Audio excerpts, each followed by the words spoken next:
mungkin contohnya sekarang kalian sudah belajar bahasa Inggris berapa tahun?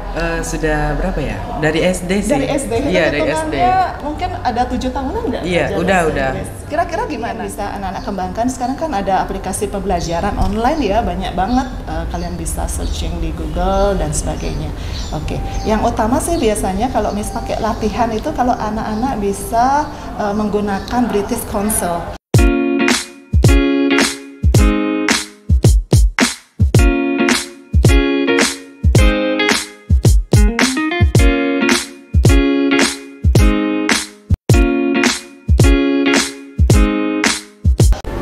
Halo Sobat Wanska, kembali lagi bersama kami di podcast Suara Wanska episode ke-7 bersama saya Brian dan rekan saya Yanka. Nah, hari ini kita sangat excited banget karena hari ini kita sudah kedatangan Miss Dayu Eka. Halo Miss Dayu Eka. Bisa berperkenalkan terlebih dahulu? Ibu Ida Ayu Eka Widiatnyani, biasanya dipanggil Miss Dayu. Ibu mengajar bahasa Inggris dari kelas 11 BD1 sampai 11 MP1 sampai 3 nah. Jadi gimana kabarnya hari ini, Miss? Wah, baik sekali. Wah, bagus ya kabarnya.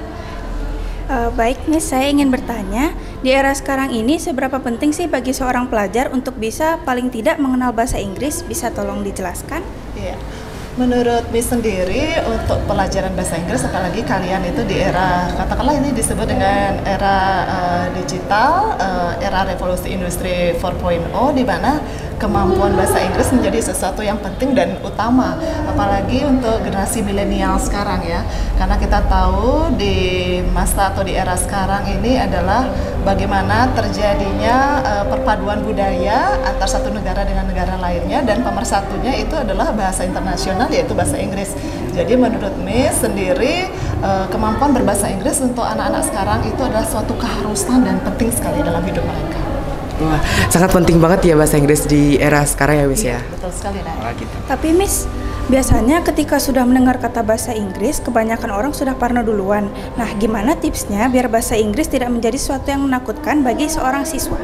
Nah, kalau dari pengalaman Miss sendiri ya, dulu ketika kuliah dan menjalani profesi sebagai seorang guru, teknik atau strategi yang paling sederhana yang bisa anak-anak lakukan yaitu bagaimana mempelajari bahasa Inggris dengan cara menyenangkan. Contohnya anak-anak sendiri suka lagu-lagu kan ya. Lagu-lagu, nah, mulai dari sekarang dengarkan lagu berbahasa Inggris. Kemudian anak-anak suka menyanyi.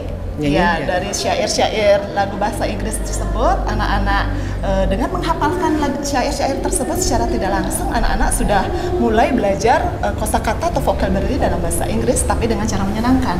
Selain itu, cara termudah juga dengan menonton film-film berbahasa Inggris. Anak-anak coba ganti subtitlenya menjadi bahasa Inggris, lalu kalian tonton tersebut, mulai kalian belajar bagaimana pengucapannya dari aktor-aktor yang bermain dalam film tersebut. Nah, itu adalah teknik-teknik sederhana yang bisa anak lakukan di rumah untuk mempelajari bahasa Inggris. Nah, strategi yang ketiga yang disarankan adalah kalian melakukan mirroring game, di mana anak-anak berkaca.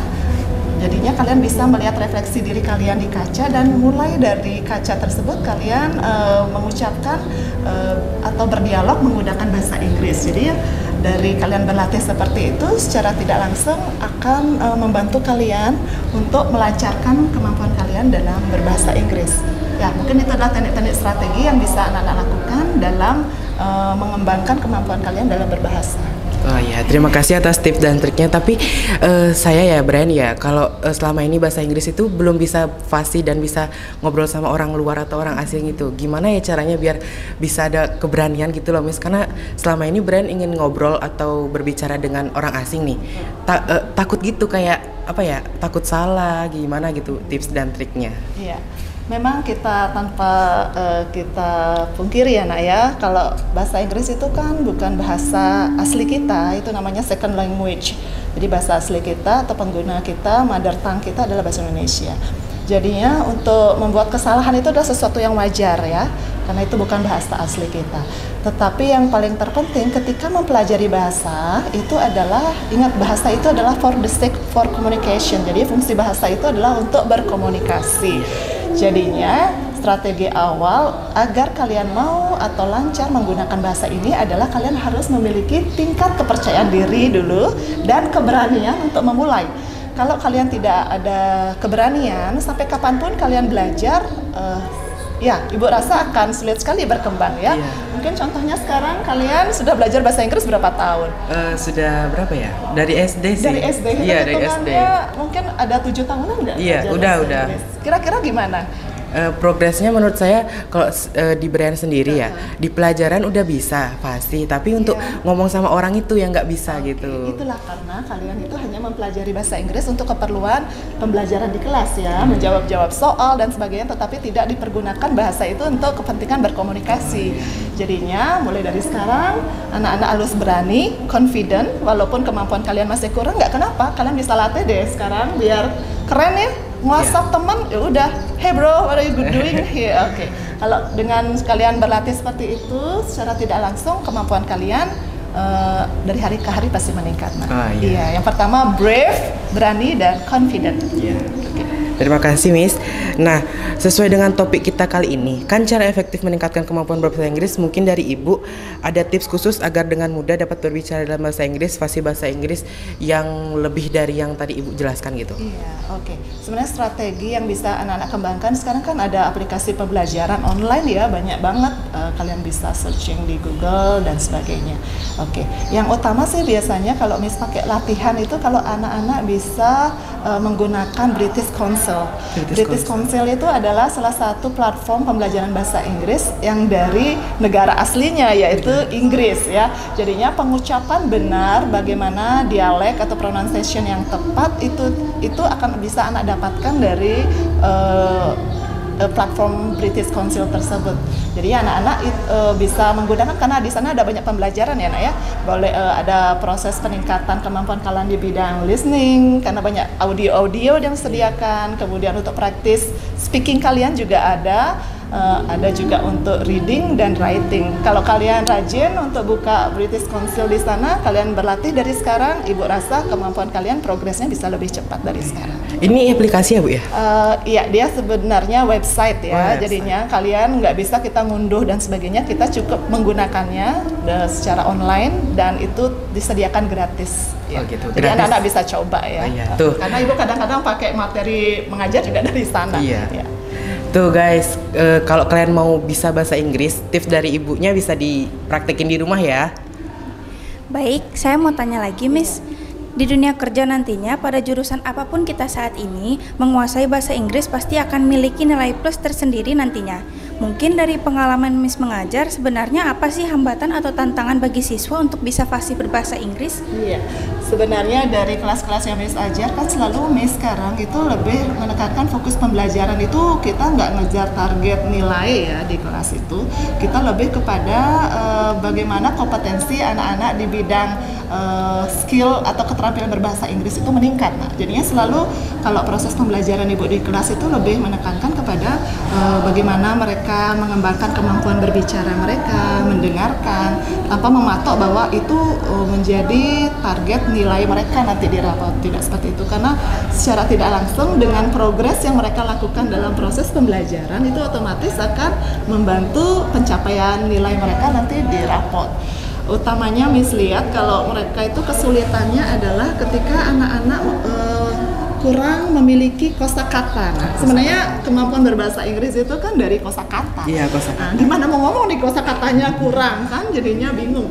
Nah, jadinya dari sekarang sebenarnya hal yang paling gampang bisa dilakukan anak-anak adalah setiap hari biasakan untuk menghafalkan at least 5 suku kata atau kosakata baru ya nak ya. Kosakata baru, jadinya secara otomatis kalau kalian sudah setiap hari targetkan 5 kosakata baru, jadinya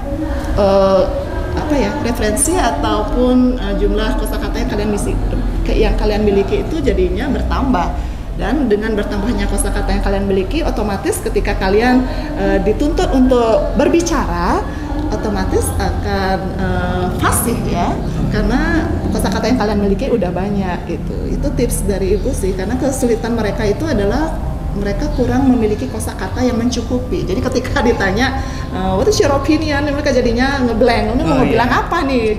nggak tahu artinya iya, juga gitu ya. Nggak paham nih apa nih maksudnya tuh. Coba kalau mereka paham pasti mereka bisa speak up ya. Iya. Itu sih kesulitannya karena anak-anak kurang kosakata.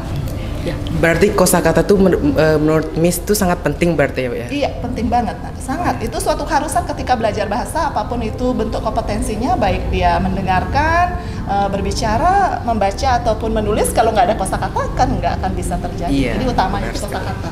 Enrich your vocabulary yang Oke. pertama. Thank you, Miss. Bagaimana sih caranya mengatasi ketakutan ketika harus berhadapan dengan orang atau customer yang saya tadi tanyakan, yang mengharuskan kita berbahasa Inggris gitu? Iya. Oke, ya ketakutan di awal untuk memulai sesuatu itu wajar anak ya, apalagi kalau ketemunya bule ya dan sebagainya ya.